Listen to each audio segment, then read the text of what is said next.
C'est une évocation, en tout cas par l'objet, par la mise en scène scénographique, par des restitutions de petites thématiques, de décors, qui est là pour illustrer de façon vivante la période de l'occupation et toutes les restrictions et les problèmes dus au ravitaillement qui en découlent. Le fameux système des brouilles naît de cette époque, enfin l'expression naît de cette époque, où il y avait besoin de pallier à tous les manques, toutes les privations, et donc il fallait se débrouiller pour trouver de quoi se nourrir, de quoi se vêtir.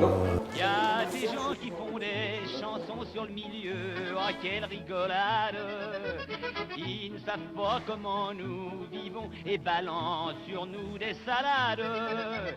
J'en ai fait une à ma façon et je vous le dis sans fanfaronnade.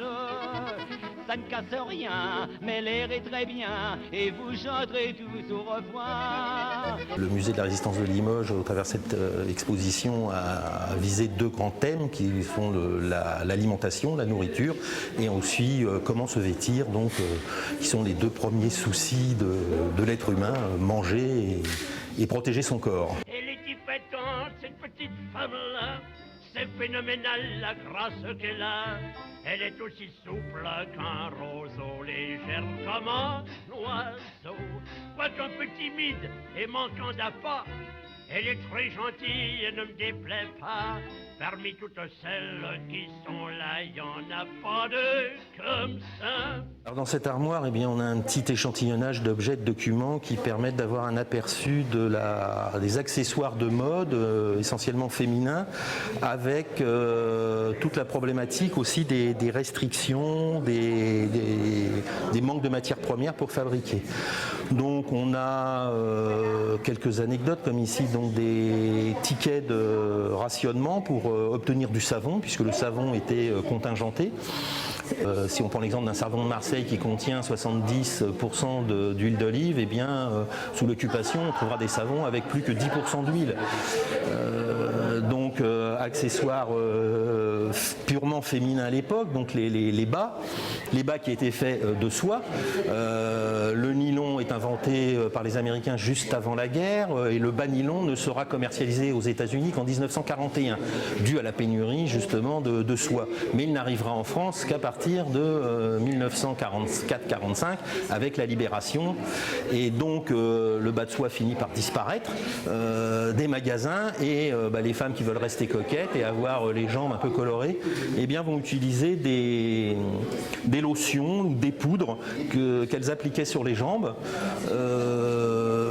Celles qui n'avaient pas les moyens d'avoir accès à ces cosmétiques trouvaient des moyens de débrouille, le système D, donc elles se passaient les jambes avec un liquide fait d'eau et de chicorée ou de thé, donc ça brunissait les jambes, et puis la grande coquetterie c'était de se redessiner au crayon derrière la jambe, la couture du bas, pour donner l'illusion qu'on avait donc un bas encore sur les jambes. D'ailleurs, les vendeurs de produits cosmétiques pour les jambes argumentaient en disant que ça avait des avantages sur le vrai bas, puisque ça ne plissait pas, ça ne se filait pas, et même certains disaient que ça tenait aussi chaud.